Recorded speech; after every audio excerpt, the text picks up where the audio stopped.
Всем привет! Вы на канале Sarah's Art.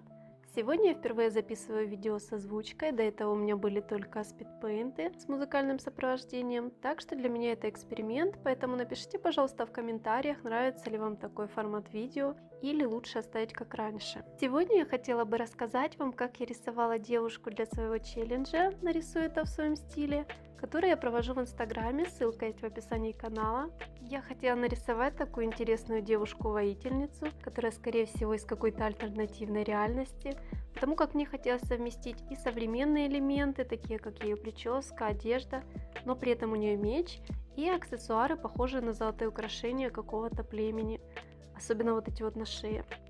Изначально я хотела добавить ее образ чего-то космического, потому я нарисовала жилет, отдаленно напоминающий sci-fi стилистику, немного в милитари стиле. Я люблю, когда персонаж вне времени, чтобы, глядя на него, сложно было определить наверняка, откуда он, из какой эпохи, вселенной. Дальше я перешла к покрасу. Мне давно хотелось нарисовать именно темнокожую красотку, поэтому я изначально выбрала такой типаж. Костюм я покрасила защитно-зеленым цветом, чтобы показать ее принадлежность либо какой-то военной организации, либо она частный охотник за головами. Прическу для контраста я сделала яркой, чтобы добавить ей стиля и какой-то такой дерзости. Затемняю некоторые участки ее тела. Выбираю для этого не самый темный цвет коричневый. Дальше прорабатываю блики, используя желтоватые, голубоватые цвета из палитры, чтобы у девушки появился объем. Потом добавляю тени. Кстати, раньше я всегда в своих работах боялась углублять тени, потому мои рисунки выглядели очень плоскими и как будто бледными или незаконченными. Сейчас я, в общем-то, наоборот их перечернила. Не знаю почему, в последнее время Саи при записи процесса жутко полосит в размытых переходах, именно на стыках. Не знаю, как с этим бороться, если знаете, то напишите, пожалуйста. Дальше я добавляю блики, для них я снова беру цвета из палитры. Желтые, зеленые, фиолетовые. Чем разнообразнее будут оттенки, тем живее и интереснее будет ваш рисунок. Еще очень хороший ход – это добавлять красные и оранжевые оттенки в переходах между светом и тенью. То есть, допустим, если у вас желтый блик, то его можно окружить немножечко оранжевым или красным, так он будет реалистичнее и живописнее.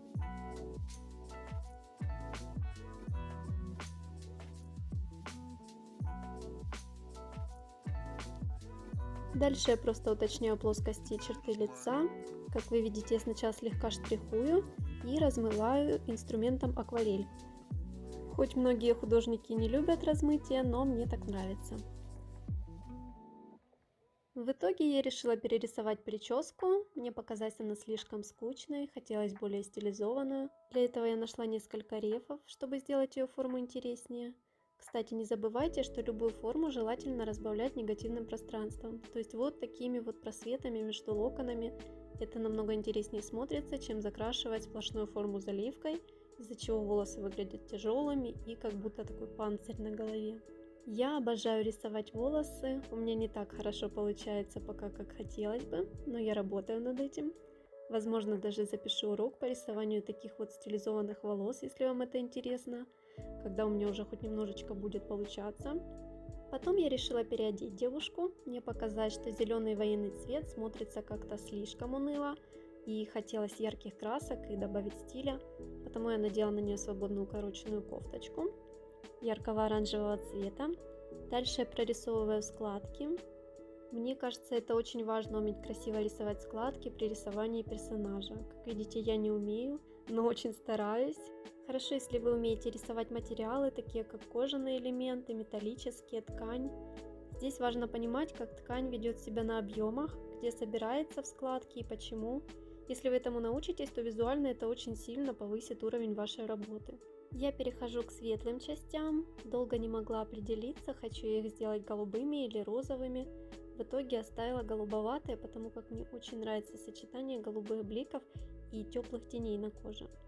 Потом я посмотрела в интернете, какие вообще бывают варианты крепления оружия к спине, и мне очень понравились такие ремни, тем более их дизайн перекликается с кожаными подтяжками на бедрах.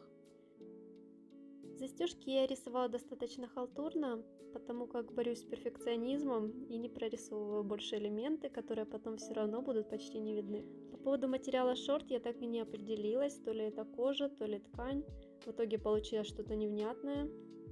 Не делайте так, как я. Подтяжки у нас как бы немножечко сжимают кожу, поэтому над подтяжками идет интенсивная тонкая тень. И я добавляю светлую часть кожи, которая над сжатием, как складка для реалистичности. Дальше я добавляю больше бликов на наручи и на остальные золотые украшения. И легкие элементы на фон. Мне не хотелось вписывать персонажа в какое-то окружение, просто что-то абстрактное с акцентом именно на нее.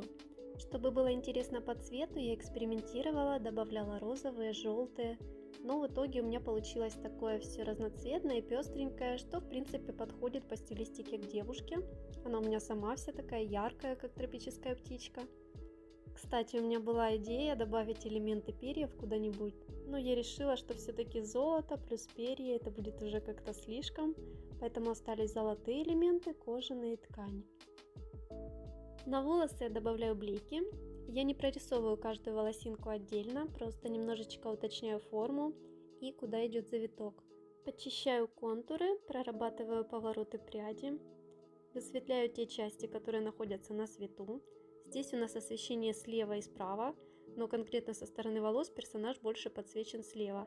Поэтому все части пряди, которые смотрят плоскостями налево и вверх, они становятся светлыми. Самые высокие более светлые и те, которые поглубже в прическе, более темные.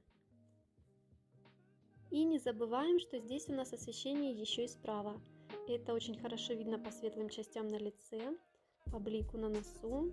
Это всегда очень хороший ход подсвечивать персонажа с двух сторон. Этим приемом также пользуются и фотографы в студии, но если вы новичок, то я рекомендую вам ограничиться все-таки одним источником света.